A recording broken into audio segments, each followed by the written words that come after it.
the war on Iraq forms an excellent analogy with the war on AIDS. The war in Iraq is kind of like AIDS compressed from 20 years down to maybe 5 years. We now know that the war on Iraq was based on lies. But the press did not report that, and not in the United States anyway, did not report that for fear of being called unpatriotic. So within a few years, a very short period of time, but a couple of significant years, the press was totally silent on the issue of were we being led into a war based on lies. AIDS is taking much longer to come to fruition. For 25 years, we've had a war based on lies, and the press has been afraid to speak up. People within the gay community have been afraid to speak up in case they are accused of being traitors to the cause. So this kind of feeling of patriotism has somehow been applied within the AIDS epidemic. But now we have, on the war on Iraq, we have the benefit of distance. We can look back and we can see how the lies were able to be maintained by the silence of the media, how intellectuals were intimidated, how the general public was intimidated, and we can see how wrong that was. But many people still can't see the same thing with HIV and AIDS. And one of the things is that most people think HIV and AIDS science is far too complex for them to understand. One of the things I've tried to do is to try to make the science easier for people to understand. Really, it's not that difficult. And one of the best defenses of the AIDS establishment is telling you that it's far too complex for you to understand. You can't possibly understand it. Don't try, just trust us. And that has been very successful so far. At some point in time, and I hope it's not in the too distant future, we will be looking back on AIDS and saying, how could we have been bamboozled for so long? How come nobody spoke up? In actual fact, there are people speaking up, but because of the blanket silence of the mainstream media, the average person would not know that that was happening. One of the tactics of the AIDS drug industry is to use beautiful people in their advertising. AIDS drugs cause a lot of debilitating and disfiguring side effects. One of them is called buffalo hump, where fat builds up on your back. It also causes face wasting and many other things that make people look far less than their best. Yet the models you see in the advertisements always look beautiful. Their skin is flawless. There's no fat redistribution. They're just perfect. Famous people are also great as advocates for these drugs. Magic Johnson is one of the best. There's a big push to get more people in the black community to take AIDS drugs. Magic Johnson, a sports hero who's black, is obviously a perfect person for this. He's worked in the past for GlaxoSmithKline. He used to say that Combivir was the best drug for you because that was made by GlaxoSmithKline. He's now pushing a different drug because he now works for a different drug company.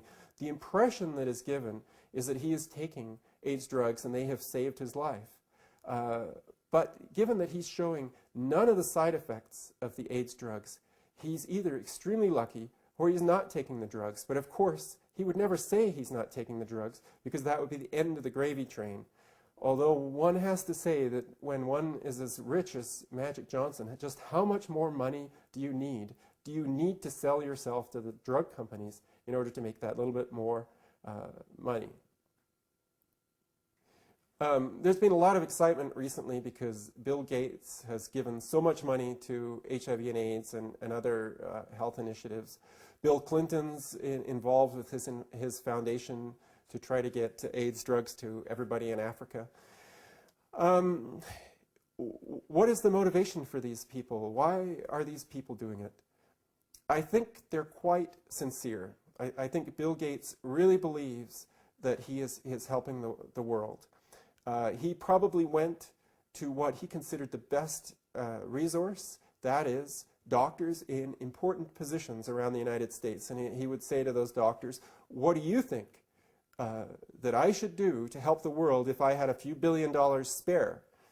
And they would say, well, give the money to us, and we will turn it into drugs for the poor in Africa, and we will turn it into condoms, and we will turn it into many different things that will save millions of lives.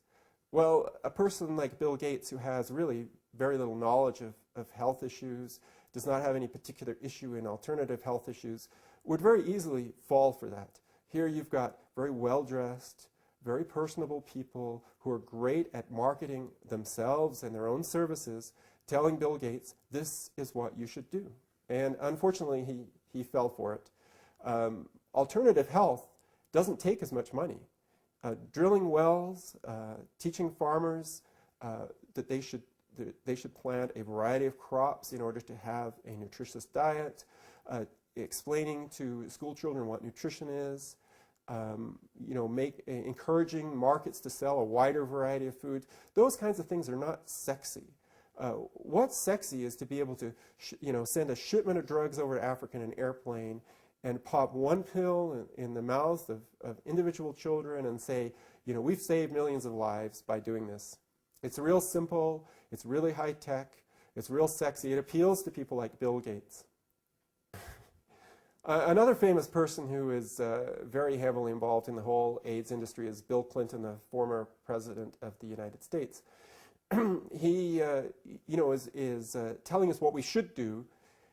Like, what we should be asking people like Bill Clinton is how are we going to know that what you're telling us to do is actually working? What they're really selling is hope and hopelessness at the same time. It's kind of like cancer, because the feeling you get from people talking about cancer is we're never going to cure it, but you've got to keep dumping money into research because, just on the off chance we may one of these days through chemotherapy, surgery, and radiation find miraculously a cure. We're getting the same feeling out of AIDS. You've got to buy these drugs. So far, there have been no drugs that are effective, that don't have major side effects, that are affordable. But throw more money at us, and one of these days, maybe we'll come up with the vaccine or the drug or something that will cure this. But we're not making any promises. Don't ask us to promise that in 5 years we've actually made a difference with our drugs, because we can't possibly promise that. I think we could say that if we were able to give everybody in Africa clean water and adequate nutrition, that in 5 years we could make a tremendous difference to the continent of Africa. We could make that promise, and we could follow through with that promise. If we could extend breastfeeding to every woman and every baby in the world, we could make a huge difference in the lives of many babies. That would be measurable, and it would be achievable. But those things are not as sexy as flying over pills. And the good thing is, if you're a drug company, is if it worked, if there was a cure, then the gravy train would be over. So there are lots of forces at work that want to keep it rolling. They want to keep this sort of sense of hope.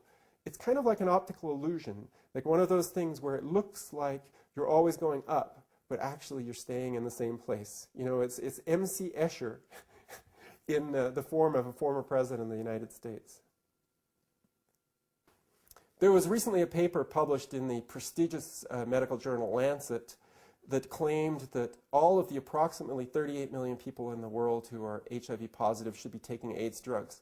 The claim of Julio Montané, a Canadian AIDS researcher, and his colleagues was that by giving everybody who is HIV positive AIDS drugs, even the majority who are not sick, that this would reduce their infectivity, and it's the only way to reduce the level of the AIDS epidemic. It's a very interesting paper because it just shows how bad the science is that's getting published in the top medical journals, and how difficult it is to counter that science. When myself and PhD mathematician Rebecca Culshaw wrote with significant concerns about the quality of this article, we got a rejection from the Lancet, and it was not a detailed rejection about we have rejected it because of particular reasons. It was the form letter you get when they haven't even read your letter, or they gave it a perfunctory glance. So what was wrong with this paper? Well, for one thing, they said that with the newer pills which combine multiple AIDS drugs, usually 3 in one pill, that only need to be taken once a day, that are relatively cheap, about $1 a day, that you could actually give everybody in the world who is HIV positive a pill a day for $1 a day. Well, this is obviously ridiculous. The pill itself costs $1. In order to know who the 38 million HIV positive people are, you would have to test everybody in the world, which I think is about 6 billion people right now, for HIV every year. So what's the cost of billions of HIV tests every year? That cost has got to be huge. The second point is that these scientists obviously didn't read the label that comes with this drug, the prescribing information that the manufacturer provides on their own website. They called the drug safe and effective. They didn't notice that it has a black box warning against liver damage, skin disease, liver failure. It has warnings about psychiatric syndromes. Basically, every negative psychiatric symptom that you can think about is associated with the use of this drug. Nervous symptoms, including hallucinations, stupor, amnesia, renal impairment, that's kidney disease. And because of the kidney disease, you need regular testing for your creatinine levels. Regular testing is going to cost a lot of money for 38 million people. Another point is that women of reproductive age, maybe a quarter of the 38 million people, should be using 2 forms of birth control because of the danger of birth deformities by using this drug. But they are nice enough to say that if you do get pregnant with this drug, please phone them and let them know how the pregnancy works out, because they're interested in knowing whether your baby has a birth defect or not. Skin rash. Well, you might think that skin rash isn't too serious, but this drug known as Atripla is associated with a condition known as Stevens-Johnson syndrome. Stevens-Johnson syndrome is little known, but it's actually quite common, and it's almost entirely associated with the use of pharmaceutical drugs. What the syndrome is basically a peeling off of the skin of your entire body so that you become one giant open sore. Even in North America, survival from Stevens-Johnson syndrome is rare. In Africa, I think it's safe to say that survival would be almost unheard of with this symptom. Liver enzymes. Everybody who's taking this drug and most AIDS drugs should go for regular liver monitoring, liver enzyme monitoring. Otherwise, your liver may give out with no warning. So how much is it going to cost for 38 million people to be monitored on a regular basis for the health of their liver? And how can you call a drug safe and effective when it can knock out your liver, it can knock out your kidneys, it can knock out your skin, and that's just a few of the major side effects.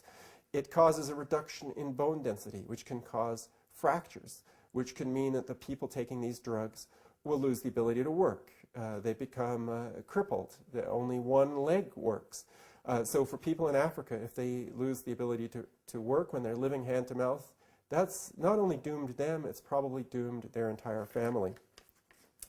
And then with the same drug, there's a long list of medications that should not be taken with this drug that can cause cardiac arrest, skin disorders, many other side effects that can be caused by the combination of this drug with others. And in Africa, of course, there's a huge unregulated drug market. You can buy just about anything on the open market without a prescription.